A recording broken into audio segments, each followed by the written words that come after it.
honestly, you know, God has always blessed you to a point where you've gone beyond what we set the goal at. So this is whatever God wants to do, wants us to give, that's what we'll give. Amen? Amen. Okay. Next Sunday, the 7th, the 14th rather, is the church meeting and lunch. We'll have our administrative meeting. We'll have a budget for next year and finalize some of our leadership for next year as well. So be sure to see Diana.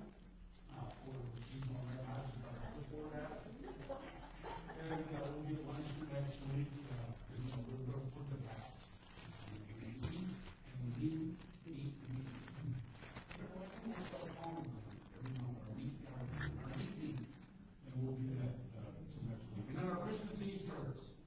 Of course, that will be on December 24th, Christmas Eve, and it will be 3 o'clock. Okay? 3 o'clock in the afternoon, we'll have it. That's where you know, gather tonight, and this will be a good time. We'll just gather then right here at 3 o'clock on Christmas Eve. Okay? Prayer request this morning.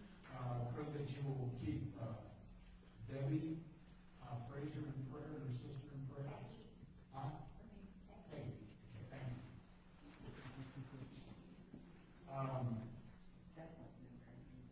Their brother Bob has just been promoted to heaven a few days ago, so we'll keep the family in prayer.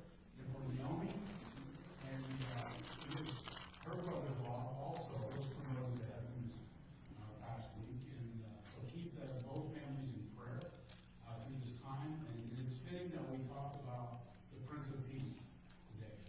So to keep them both in prayer, if you will. Okay. Any other prayer requests? Sharon. My little Missy cat is going in at 8:30 in the morning after and no God loves his prayers, so I'm not giving a prayer.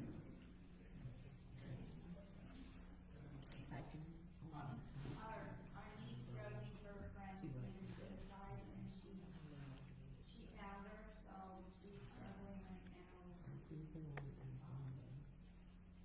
with that, so she's struggling. And then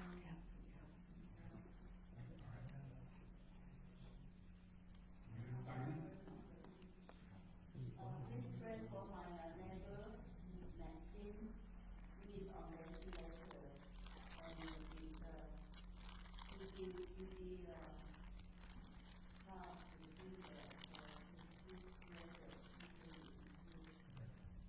and also pray for my friends, the granddaughter, Laura's granddaughter, at Stephen. She's also on ventilator. She's a young lady. Please pray for these two.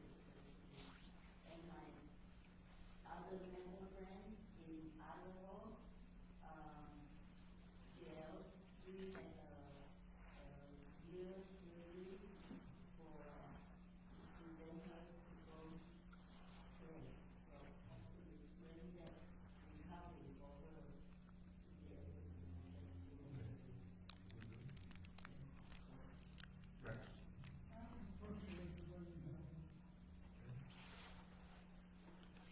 Rex says he has some personal things that Nobody in the family, only Alex.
Heather and James are down over in Kansas City, taking care of the patients with Nana's brother Bob, and the funeral service is on Monday. So I'll just pray for their energy, their safety, and Heather will be speaking at the funeral.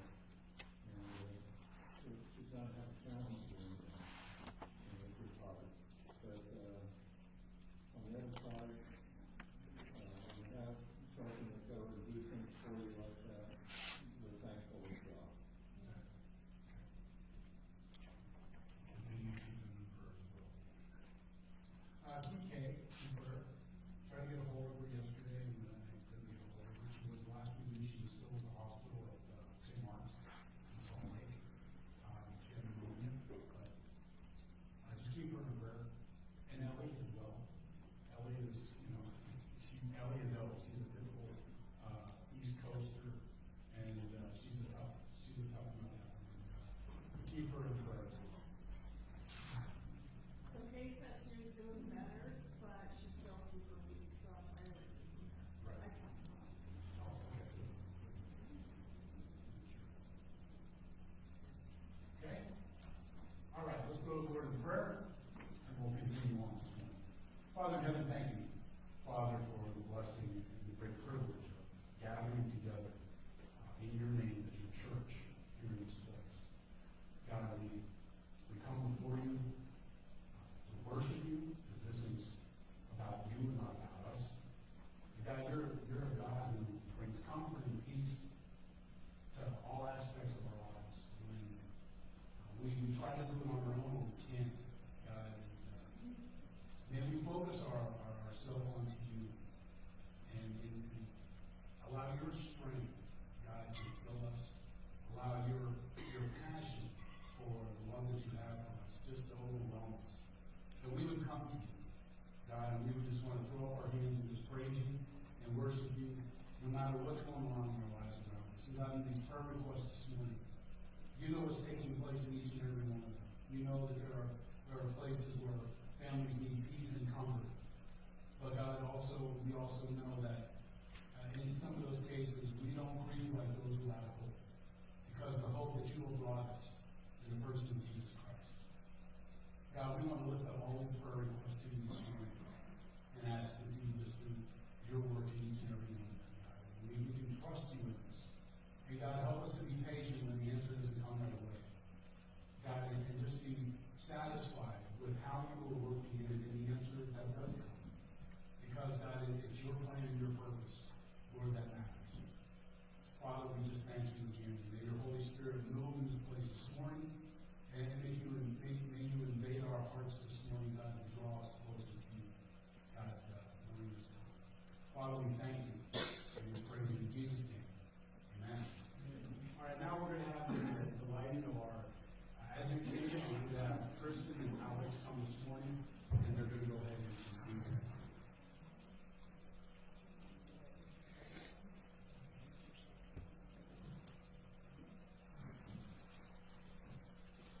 Hello. How are y'all doing?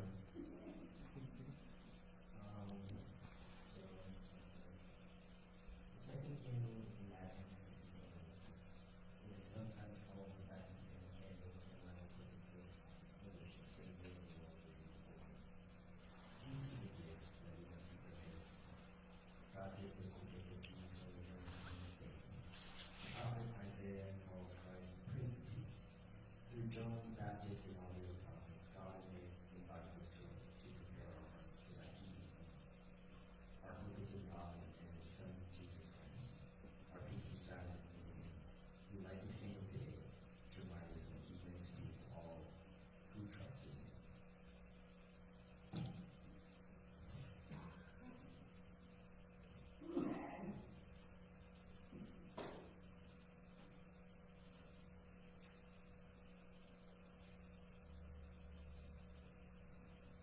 Let's pray.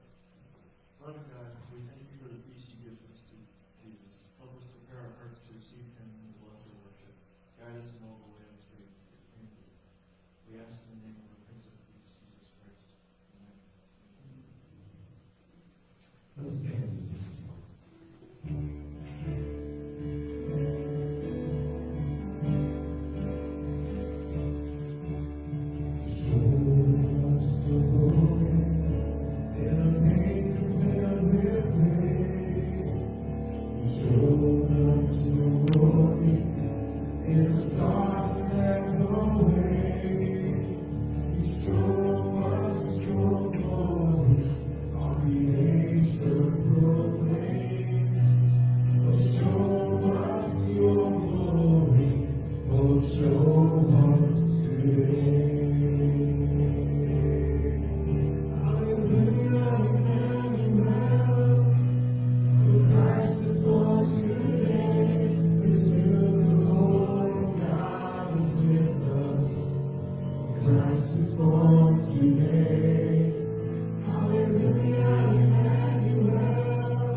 Thank you.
himself up in humanity in the person of Jesus Christ, to come and to die at the cross of Calvary for our salvation.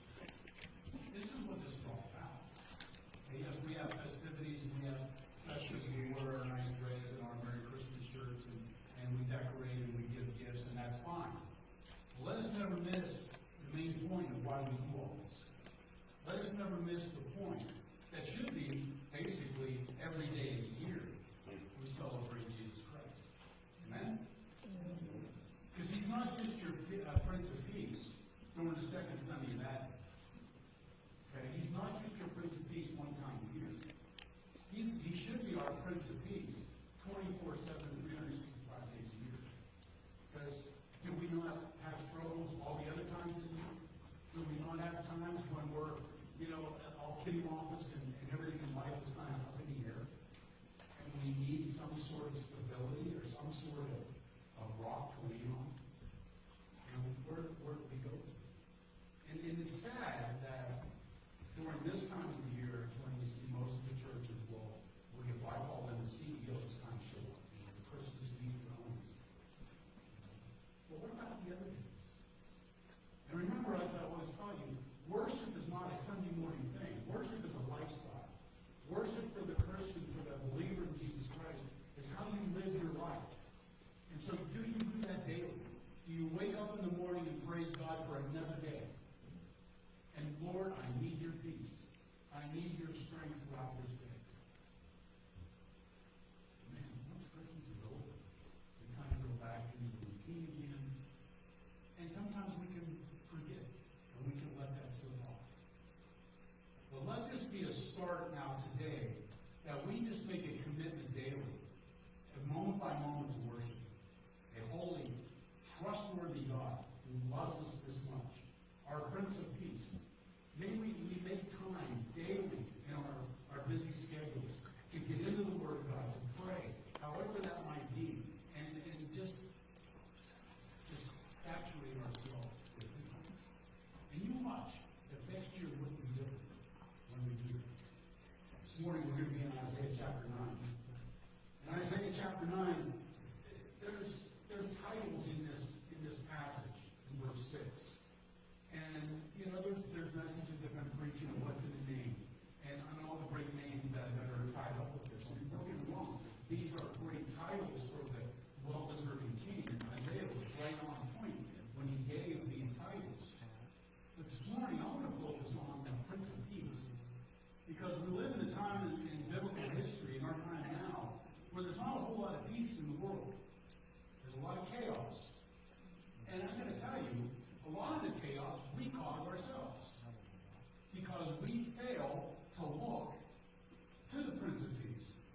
We want to, as we learned in Bible study this morning about our faith, and do we have a weak faith because we try to do everything in our own strength, rather than having a strong faith that is focused on Jesus Christ. So as we really look at this today, we have to understand where are we in our relationship with Jesus Christ. We say He's the Prince of Peace. Is He? In our personal lives, is He? In the midst of even what's going on in the world around us, can we trust Him through it all? Even though we might be up in the air, we understand that He is our anchor. And if we're not tied to Him, man, we're going to be all over. That surface going to tear us up, and it's going to wreck our boat, and we're going to be in a mess. So in Isaiah chapter 6, or chapter 9, in verse 6, for unto us a child is born, to us a son is given, and the government shall be upon his shoulder, and his name shall be called Wonderful Counselor, Mighty God, Everlasting Father, Prince of Peace. Of the increase of his government and of peace there will be no end, on the throne of David and over his kingdom, to establish it and to uphold it with justice and with righteousness, from this time forth and forevermore. The zeal of the Lord of hosts will do this. Let's pray. Father God, this morning, Lord, we need your peace. We need your peace. We're a mess. God, may this morning we just latch on to this. and understand that when we have you as our guide through life and have you as our anchor of peace, yes, things may still look chaotic, but we can get through it all because you're with us, because we trust you. Your word is truth. Your word is faithful. And God, may we just tie ourselves to that, God, and just allow you to guide us through life. Guide us through all these ups and downs that we may incur, knowing that you're a great God who loves us. And we thank you in Jesus' name. Amen.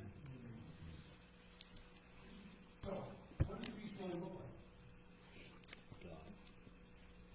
Look back to when you were growing up as a child and where you are now in life.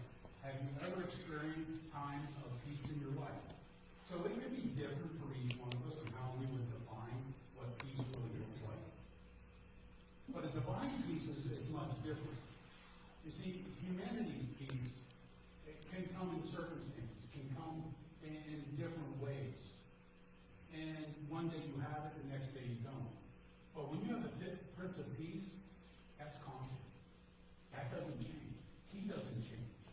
So which would you rather latch onto? See, the problem we have is, like when it says here that the increase of this government, okay, and of peace, his government. Now, we look at worldly governments and say, okay, we have chaos because of a certain administration that's in power, and we're going to wait till the next one comes in to have peace.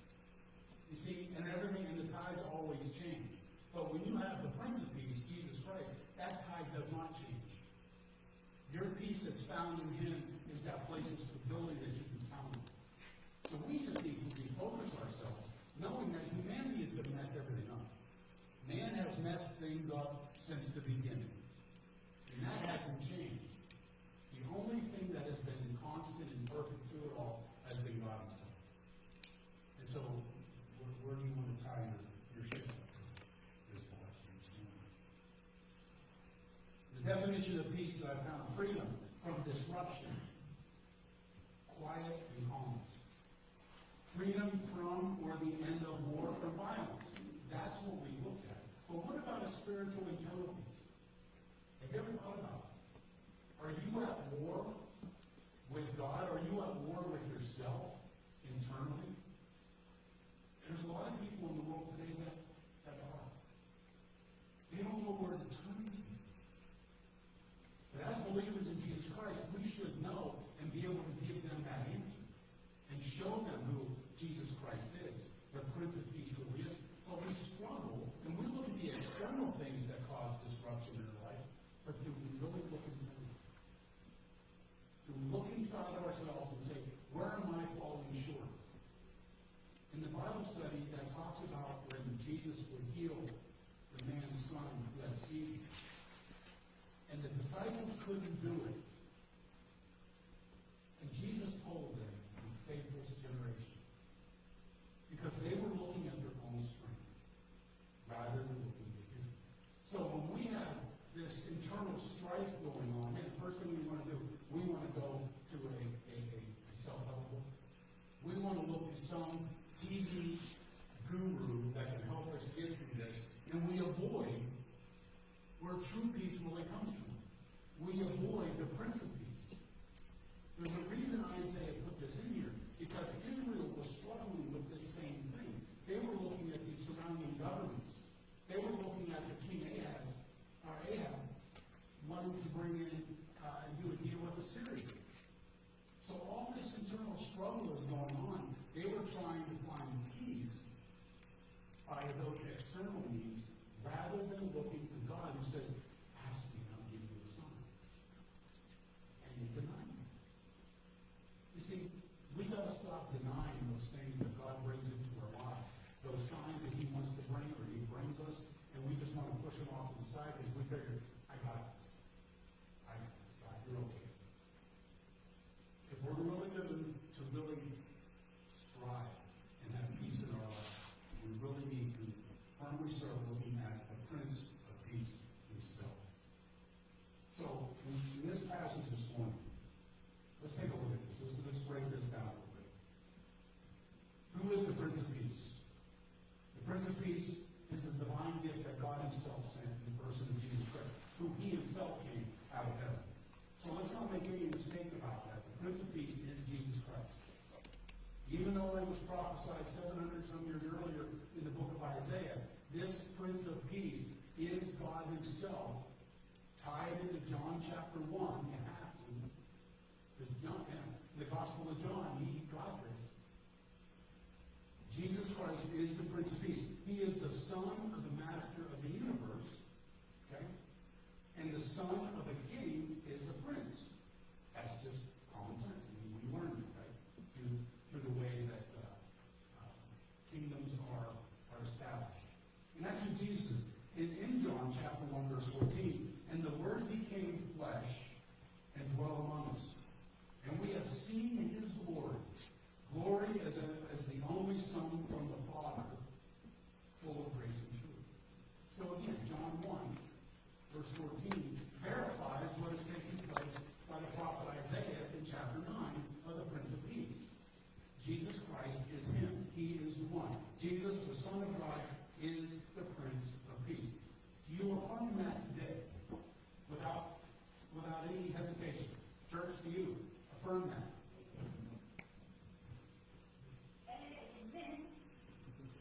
This is one of those times you can answer me back.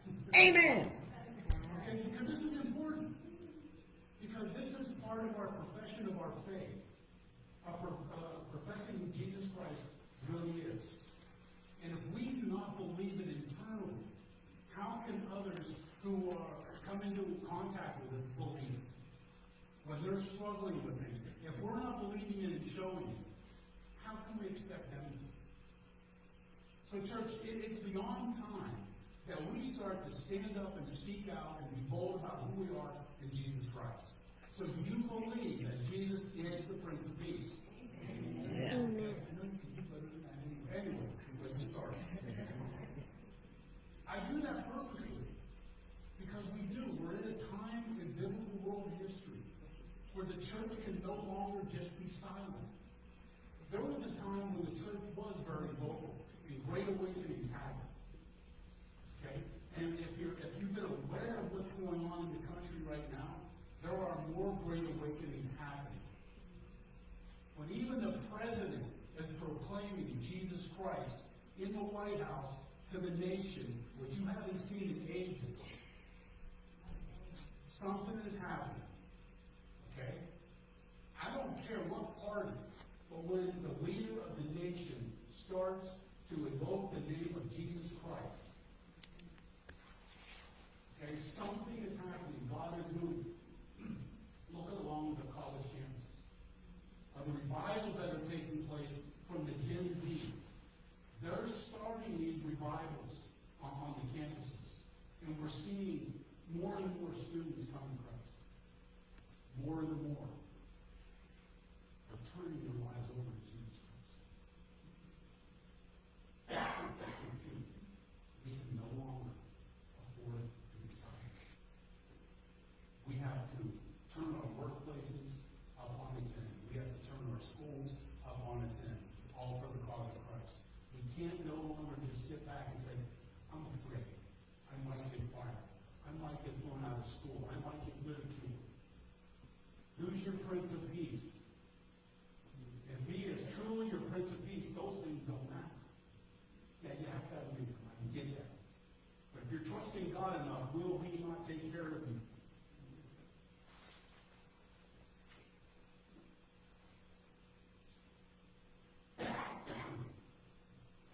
John 14:27, Jesus said, peace I leave with you. My peace I give to you. Not as the world gives, do I give to you. Let not your hearts be troubled, neither let them be afraid. You see, the peace that we get from Jesus is so different. Now, you read about peace accords, you hear about peace treaties throughout the ages that have been signed by different countries to stop wars and whatever, anything else. But the peace that Jesus gives transcends all of that. It is so different. And it's a peace that many people just do not encounter because they're afraid to step there. They're afraid to go there. Okay? It comes down to the point.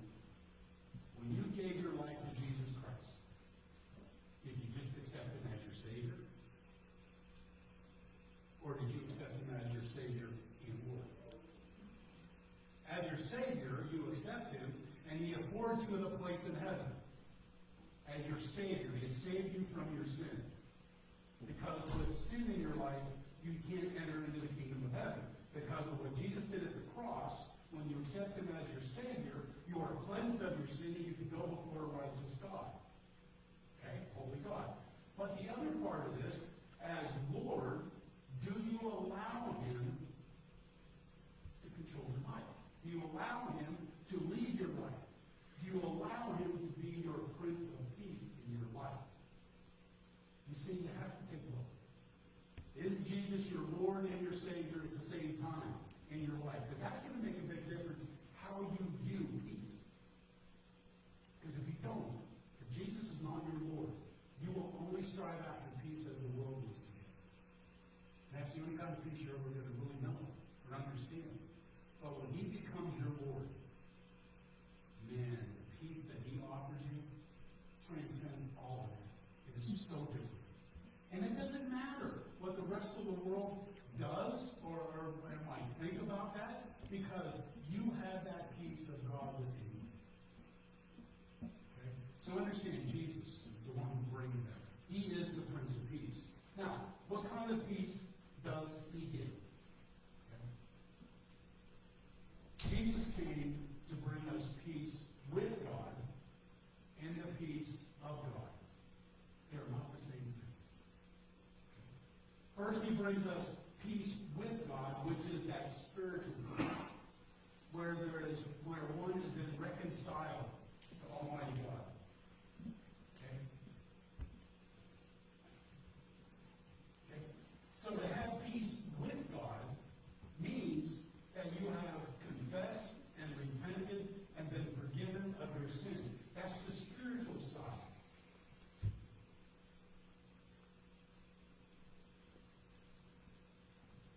In Romans chapter 5, verse 1, therefore, since we have been justified by faith, we have peace with God through our Lord Jesus Christ. It's the only way you're going to have peace with God is when you have been forgiven, when you have confessed and repented of your sins, and you are made right before God. Justified. Remember the justification. Okay? That's peace with God. Without the peace, having peace with God, you can never have peace of God. You understand? So that one is first. You have to go before God and you have to ask him to forgive you of your sins. You have to confess and repent. Turn away from those sins. So you can stand before a holy and righteous God. You know, we stand there and we sing, we raise our hands to the song that says you are holy. Do we all actually believe that? I hope we do. Because that is so vitally important of understanding to have peace with God, the creator of the universe, the one who created us in his image, the one who gives us life, who gives us breath. He wants to have that relationship. But we have to recognize who he is. And for us to stand before him, to have that peace with him, means that we have confessed and repented of our sins. And then when that happens, then we can encounter and experience the peace of God. This is the peace that Isaiah talks about when Jesus is that Prince of Peace, who will go with us in life. Every turn in life, we can experience God's peace. Because we made peace with him. We're no longer at war with him. We're not in rebellion against God anymore because of our sin. Okay? That has been forgiven and taken care of. Now we can go through life experiencing peace and having the peace of God, which is an emotional peace. It's on the emotional side of who we are, anchored in God's divine character. Okay? It's anchored in him. Again, this is nothing that we can do on our own. We cannot do this without him. So, at Christmas time, at this time of the season, let's quit putting the main focus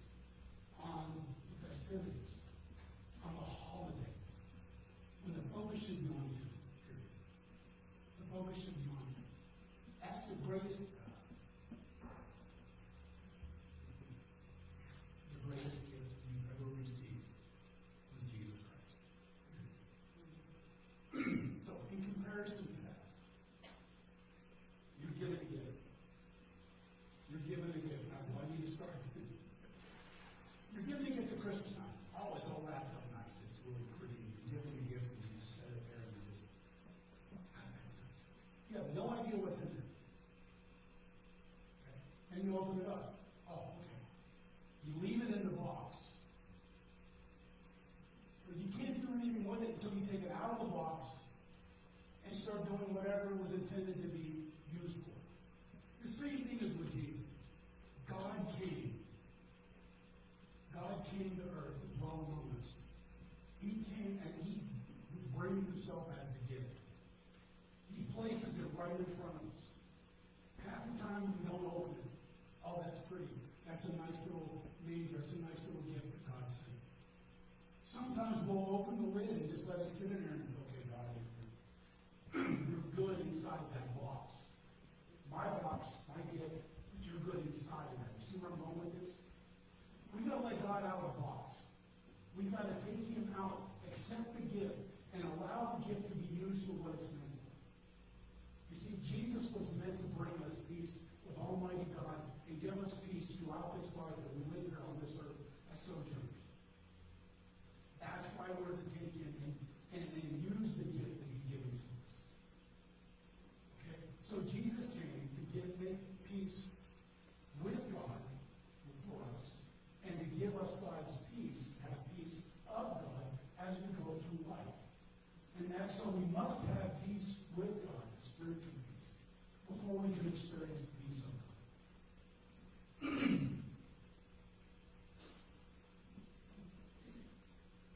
This may sound kind of elementary, however you want to say it. Everyone who knows Jesus personally as their Savior and Lord can go through any upheaval in life. I'm going to tell you right now, you can. Paul wrote, I can do all things through Christ who strengthens me. Now understand what that means. That means you don't go out and do whatever you want in your own strength and say, well, God, Christ will get me through it.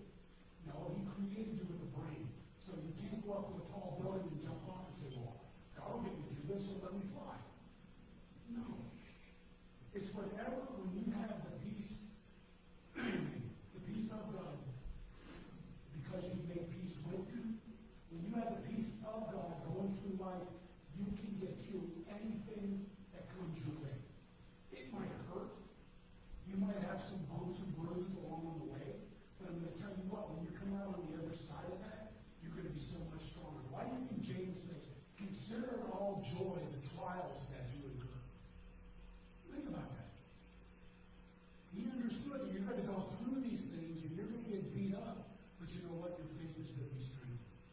Your faith in the Prince of Peace will become that much stronger. Colossians 3:15 says, let the peace of Christ rule in your hearts, to which indeed you were called in one body. Okay? Let the peace of Christ rule in your bodies. So that should be something that you should. Excuse me. This is so the Prince of Peace, are you going to let his peace rule you? Is it going to be in your heart as that thing that's going to guide you through your life? Knowing that the Prince of Peace, God Almighty, who God in the flesh, who came, is my peace. And it doesn't matter what I do, because he's going to be right here with me. Okay? So this is the kind of peace that Jesus brings. Lastly then, how do we maintain this? How do you maintain this? Romans 14:19 says, so then let us pursue what makes for peace and for mutual upbuilding.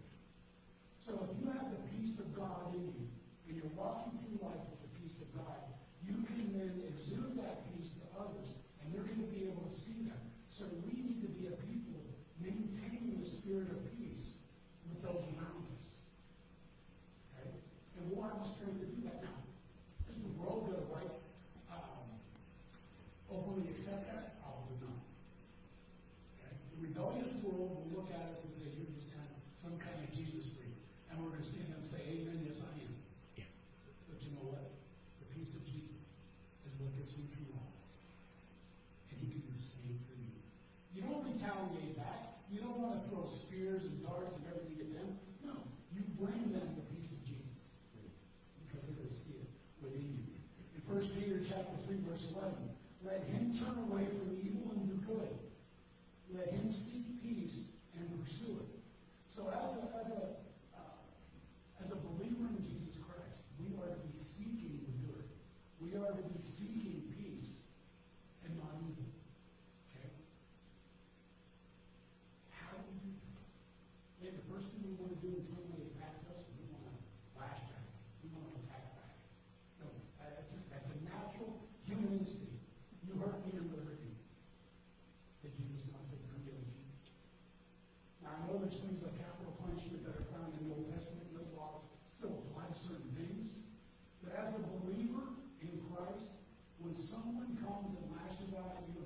towards you, how are you to react? You go and pull up the dukes and let's go at this? No. If the Prince of Peace is your guide, you're going to notice something's different. And then you're exhibiting and showing them the peace of Christ that's in you. And we can have a talk, we can discuss this, we can go and talk about this, and we can be a people of peace rather than a people of evil. We pursue and maintain peace by obeying God's principles that are found in His Word. This is why I'm telling you, it is so important that you get into the Word of God. If you're basing all of your study in the Word of God Sunday morning, again, you are spiritually malnourished. You need to get into the Word yourself. You need to struggle with it. You need to tear it apart. You need to see what God is saying. And the problem a lot of times that we don't do this is because we don't like what it says. Because why? Because it's a mirror and it looks right at us and says, this is you.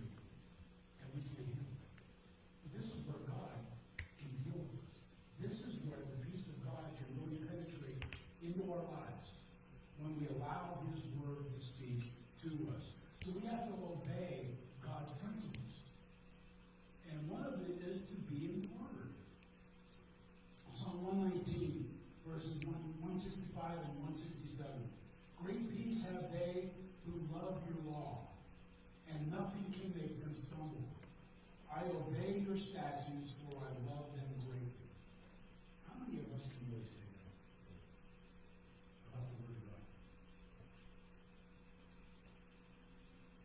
Is it an indictment to get into the Word? I don't mean it to be, but God may be telling you this. Maybe we've all been a little lax, and none of us are perfect at this. Don't get me wrong. But it really is a time to get serious about studying the Word of God and getting into His Word.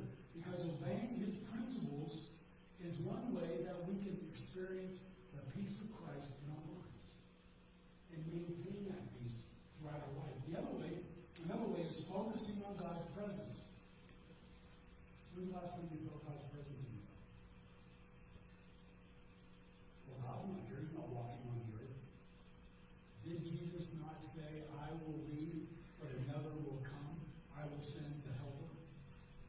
And in Acts chapter 2, on the day of Pentecost, the Holy Spirit descended on the 120 that were in the upper room. Okay? The book of Acts also says that once you give your life to Jesus Christ as your personal Lord and Savior, you are sealed by the Holy Spirit for all eternity. He's with you. If you are a believer in Jesus Christ, you have the Holy Spirit, you have God's presence with you.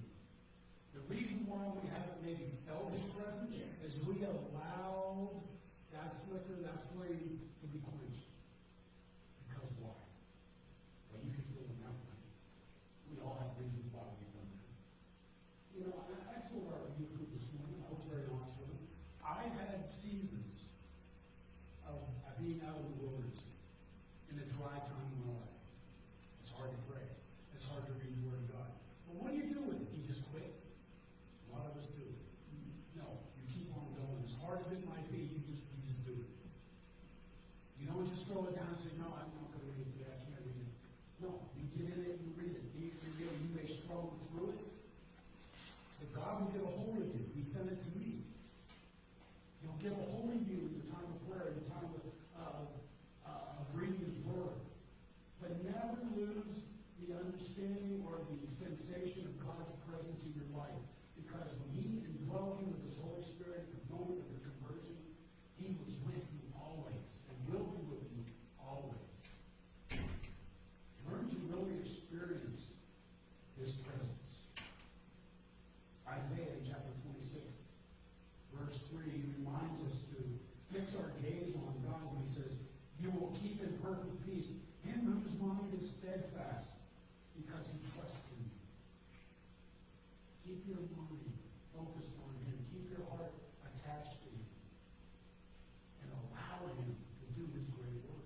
Because folks, I'm going to tell you right now, we're not too sexy for our shirts. Okay? We're not. We're not all that in a bag of chips, as someone once said. We are His. Yes, we are a royal priesthood, a chosen people, set apart for His glory. But understand, we don't have it made yet. That won't happen until we enter the glory. So experience God's presence, because then the Prince of Peace becomes very real in your life. Also, trusting in His purpose. You probably don't. Do all of us have a clear understanding of what God's purpose is for our life? Anybody got it? Okay. I know right now my purpose is to be right here. Is to be a pastor. But God's plan for me didn't change. Changed for Paul, did it not? Paul was on a missionary journey. Man, he was going all over Asia. Man, he was going with his hair on fire. He was starting new churches, and churches were growing. And all of a sudden, the Holy Spirit stopped him from sharing the gospel in Asia. And then he had a dream of a man from Macedonia, and God says, "You're going over here." Be willing to move the way God wants you to move, because it's all about His purpose.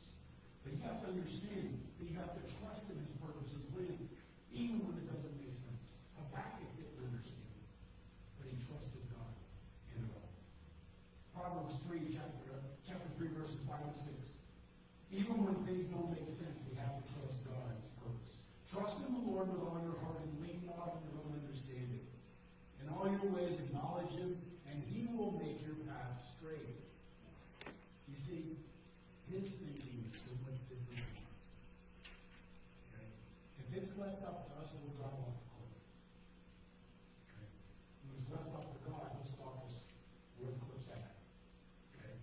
So trust His purpose in our life, in your life. And don't do this on your own. Let Him be that guide, that source of strength and peace in your life, and trust what He has for you, even if it doesn't make sense, even if it's something you don't want to do. But if it's of God, it's going to work. You think Meshach, Shadrach, and Abednego wanted to be thrown in the fire? They didn't wake up that morning and say, "Guys, come on, man, let's go throw in the fire." That would be a cool thing. You know, no pun intended. And the great part about that is they said to Nebuchadnezzar, even if our God chooses not to save us from the fire, we will not bow down to a pagan king. But we trust Him in what He wants to do. So they were okay burning up, if that's what God's purpose was. Are you okay with being burned up if that's what God's purpose is? Yeah. On the human side, that's right now. We don't do that. But think about this. They didn't care what would happen to them physically. And then what happened? They went into the fire. Nebi looked down from up in his palace and saw 4 in the fire. Guess who that was? The Prince of Peace was in the fire with them. Even the guards got burned up and killed, thrown into the fire. But they came out of the fire, not a hair on their heads was singed, not a piece of their clothing was singed, but the ropes that they were bound with were burned up. And they were not bound. See? The Prince of Peace was with them. Gave them peace in the midst of this burning up sensation that's in the fire. Okay? So this is like Paul writes, to die is gain. If I'm going to die of this physical body, guess where I'm going to be? I'm going to be with Jesus. And that was His goal. So it shouldn't matter to us however God is leading us through life. Because if there is a tragedy physically for us somewhere along the road, guess where we're going to be? We're going to be in heaven. Why? Because we've allowed the Prince of Peace to penetrate us. We've allowed our lives to be saturated with His peace so that we can run through this thing of life that we have. So, the last thing, have you asked Him? Have you asked God for His peace? Or are you just waiting for Him to drop it in your life? Philippians 4:6, Paul. Don't worry about anything, but in everything through prayer and petition with thanksgiving, let your request be made known to God. If you're struggling in life with no peace, if everything is just everywhere, and you're struggling trying to make sense of things, and your heart hurts, where are you going to go? Who are you going to call? And Ghostbusters. Think about this. Where's the first place you go when this happens? Do you go to God first? Or do you get on Facebook and go, let me see what somebody else is dealing with.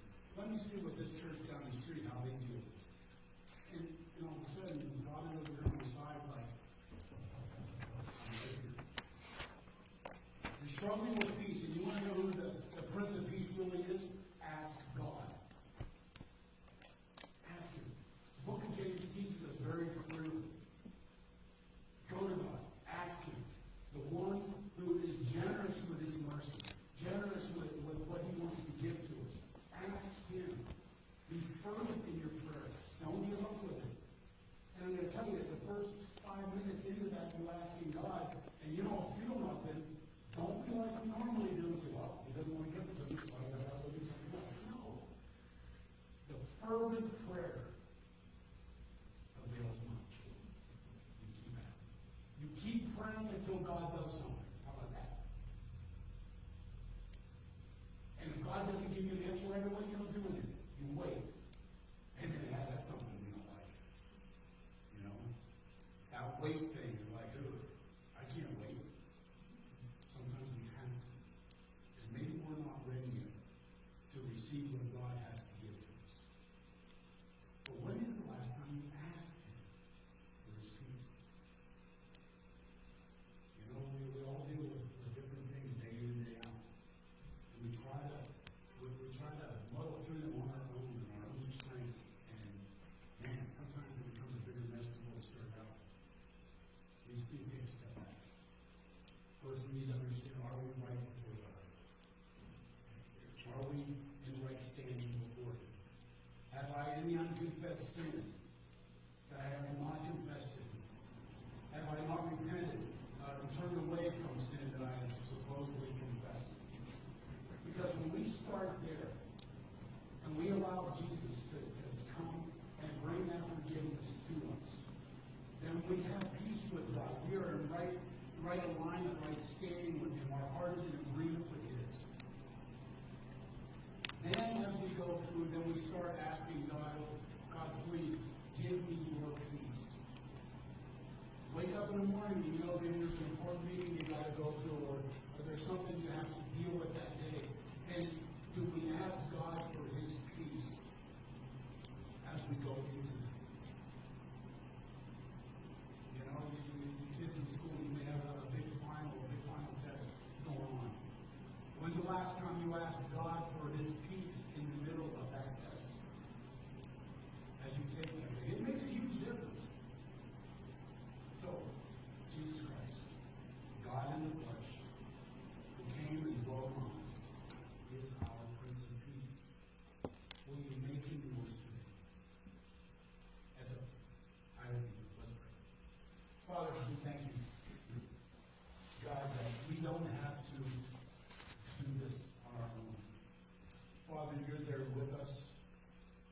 You have come to earth. You have died on Calvary's cross on our behalf so that we would no longer be in rebellion against you. You have justified us before a holy and righteous God.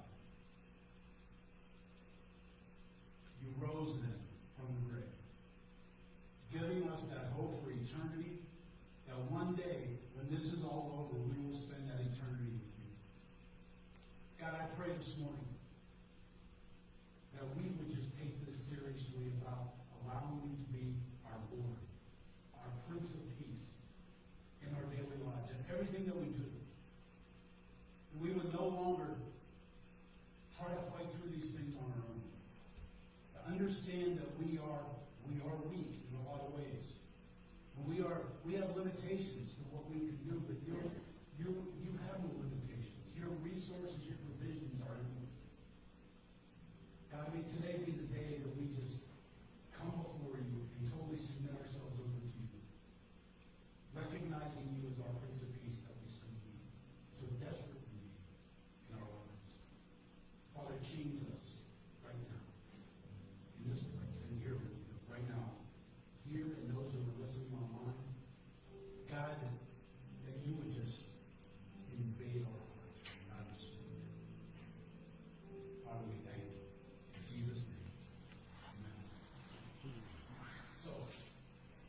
justification. That's the first step of coming into a relationship with Jesus Christ, is to be justified. That means being forgiven of your sin. That means you confess and you repent of your sin. And Jesus promises that He would forgive you of that and make you right before the Father. So to come into a relationship with Jesus Christ for the very first time, you have to admit that you're a sinner and you need His forgiveness. If you've never done that, you got to do that. You have to admit, you have to agree with God that you are a sinner and you need His forgiveness. Enter into His kingdom, into His tribe. You have to believe that that Jesus came and is God in the flesh, who came to earth and died on Calvary's cross to shed His blood for our sins. And then you confess with your mouth that Jesus is Lord. And you believe in your heart that God raised Him from the dead, and as the Bible says, when you do that, you're saved. You see, there's nothing we can do to earn our place in heaven. So if you're here this morning and you haven't given your life to Christ, let today be that day. And if you're listening online, let today, you can do it right from where you are. You can accept Jesus as your Lord and Savior, even though it's very clear that we are to publicly profess Him as our Lord and Savior. And do that. Maybe you need to recommit your life. Maybe you've missed the Prince of Peace along the way. And you want to have that back. He's there. He's waiting. He's waiting for you to ask. So whatever decision's on your heart this morning, I'll be here at the front. I'll pray with you about your decision. I ask you to stand and join in our song of response this morning. But you come as the Spirit of God leads you.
Eternal Father, Prince of Peace.